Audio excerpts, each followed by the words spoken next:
Om Swastiastu, Tabia Selamat, Lingunalatai, Salam Sujud Keran dan Melempang. Perkenalkan, saya Junaidi, saya mahasiswa Fakultas Dharma Acarya, Program Studi Pendidikan Agama Hindu semester 6 kelas B.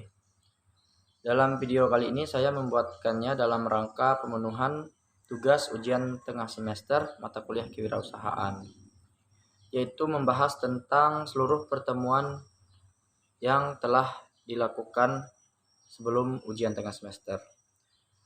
Ada 6 yang dibahas, yaitu karakteristik kewirausahaan, peluang usaha, ketegasan dalam bidang produksi, komunikasi, kepemimpinan, dan motivasi. Baik, sebelum memasuki pembahasan itu, kita membahas tentang pengertian wirausaha. Wirausaha adalah seseorang yang berani berusaha secara mandiri dengan mengerahkan sumber daya dan upaya meliputi kepandaian mengenali produk baru, menentukan cara produksi, menyusun operasi untuk pengadaan produk baru, memasarkannya, serta mengatur permodalan operasinya untuk menghasilkan sesuatu yang bernilai tinggi. Nah, itu untuk pengertian wirausaha. Kemudian kita masuk ke karakteristik kewirausahaan. Nah, pengertian dari karakteristik kewirausahaan sendiri adalah hal yang berhubungan dengan ciri khas, perilaku, watak, tabiat, sikap, dan tindakan seseorang terhadap suatu hal untuk mewujudkan gagasan inovatif ke dalam dunia usaha. Dan bagian dari karakteristik kewirausahaan sendiri ada 6. Yang pertama yaitu jujur, yang kedua disiplin, yang ketiga kreatif dan inovatif, yang keempat berkomitmen, yang kelima mandiri dan realistis, dan yang terakhir memiliki keterampilan personal. Artinya ketika ingin melakukan kewirausahaan, kita harus mengetahui atau memahami dari karakteristik yang ada tadi yang telah disebutkan, agar dalam pelaksanaan atau proses usaha di bidang kewirausahaan kita tidak terlalu banyak kendala. Kemudian masuk ke bagian kedua, yaitu peluang usaha. Peluang usaha bisa kita dapatkan dari masalah yang dihadapi oleh masyarakat. Untuk seorang kewirausahawan atau untuk seorang pengusaha, masalah yang dihadapi masyarakat adalah suatu kebutuhan. Kemudian masyarakat membutuhkan solusi. Nah, solusi ini adalah suatu pemenuhan kebutuhan. Yang artinya seorang wirausahawan atau seorang pengusaha harus mampu melihat kebutuhan apa yang dibutuhkan masyarakat saat ini, sehingga mampu mencari solusi untuk masyarakat dalam menghadapi masalahnya. Masalah itu tadi yaitu kebutuhan. Kemudian kebutuhan ini dibagi menjadi 5, yaitu yang pertama kebutuhan fisik. Kebutuhan fisik yaitu kebutuhan untuk jasmani atau badan yang sehat, bugar, dan aman. Nah, contohnya untuk peluang usaha ini kita bisa membuat usaha tempat yoga, tempat nge-gym. Kemudian untuk menambahkannya kita bisa menjual produk-produk kesehatan seperti itu. Kemudian kebutuhan yang kedua yaitu mental rasional, yaitu mental yang berpengetahuan, kritis, dan objektif. Nah, untuk usaha yang ini kita bisa menjual buku, kemudian yang lainnya yang dapat membantu menambah pengetahuan dari seseorang atau personal. Kemudian kebutuhan yang ketiga yaitu psikososial. Yang ini manusia ingin mempunyai status sosial, ingin populer di kalangan teman-teman, dan lain sebagainya.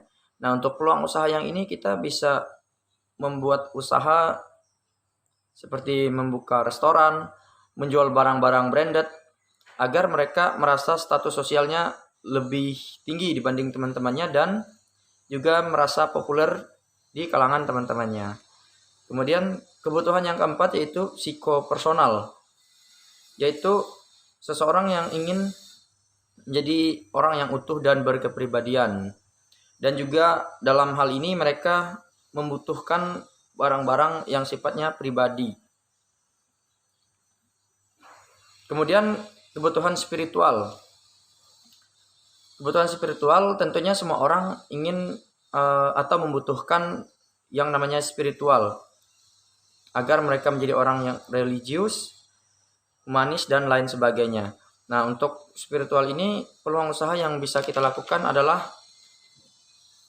misalnya untuk kita yang beragama Hindu, kita bisa menjual dupa, tempat dupa, kemudian baju-baju sembahyang dan lain sebagainya, yang tentunya berguna untuk kebutuhan sembahyang atau ibadah.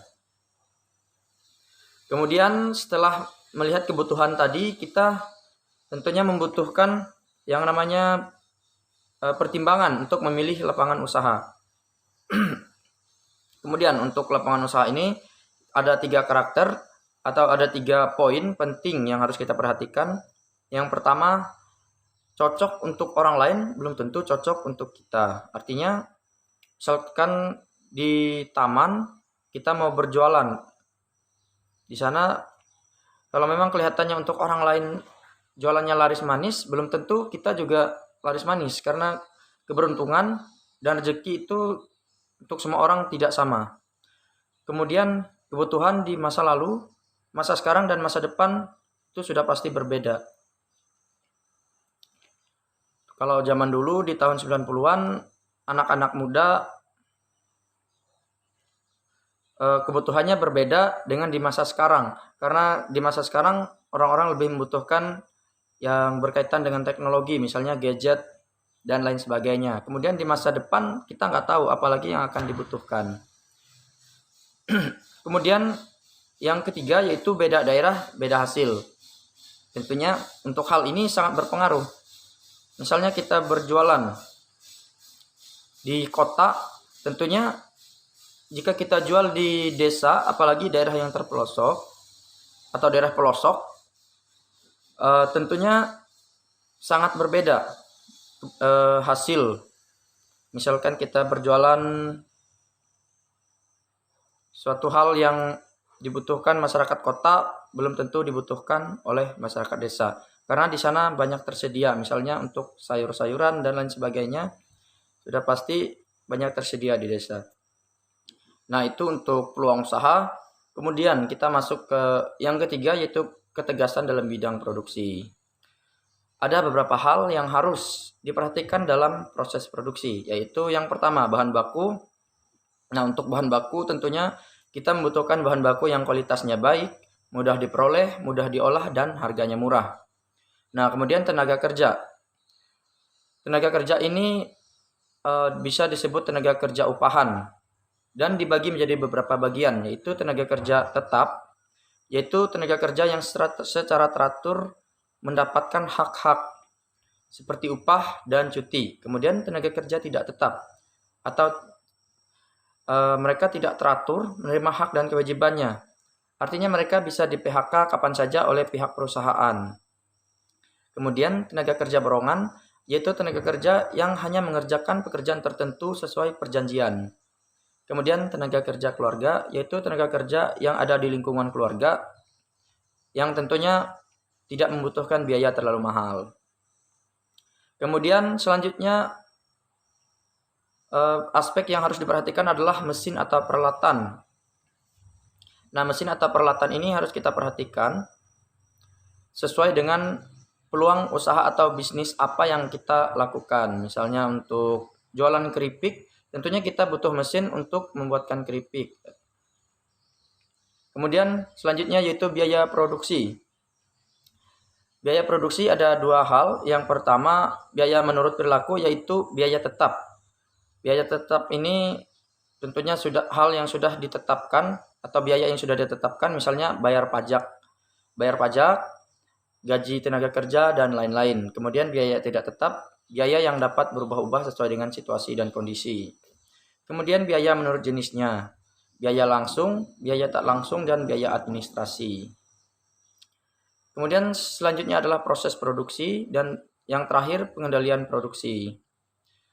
Kemudian kita masuk ke bagian keempat, yaitu komunikasi. Adalah proses penyampaian suatu pesan oleh seseorang kepada orang lain untuk memberitahu atau mengubah sikap, pendapat, dan perilaku baik melalui lisan atau media. Dengan kata lain, komunikasi adalah proses interaksi antara satu orang dengan orang lain dan lain sebagainya. Kemudian kita masuk yang kelima, yaitu kepemimpinan. kepemimpinan adalah proses mempengaruhi orang lain agar mau bekerja atau mau bertindak untuk mencapai tujuan yang telah ditentukan. Artinya, seorang pemimpin memberi motivasi kepada bawahannya agar mampu melaksanakan apa yang diinginkannya agar mencapai tujuan yang telah ditentukan. Kemudian motivasi. Yang keenam, motivasi yaitu hal yang mendorong seseorang untuk melakukan sesuatu yang dikehendakinya. Motivasi ini berkaitan dengan kebutuhan juga. Misalnya seseorang membutuhkan HP yang seperti sekarang yaitu HP Android. Tentunya mereka termotivasi kemudian bekerja untuk mendapatkan uang dan lain sebagainya. Cara mendapatkan uang misalnya meminta pada orang tua dan lain sebagainya agar mampu membeli HP tersebut. Ya, itu saja yang dapat saya sampaikan. Untuk kurang lebihnya saya mohon maaf. Apabila ada penyampaian yang kurang tepat, saya juga mohon maaf. Semoga yang saya sampaikan dapat bermanfaat bagi kita semua. Saya akhiri dengan mengucapkan Parama Santi dan Sahi. Om Santi Santi Santi Om Sahi.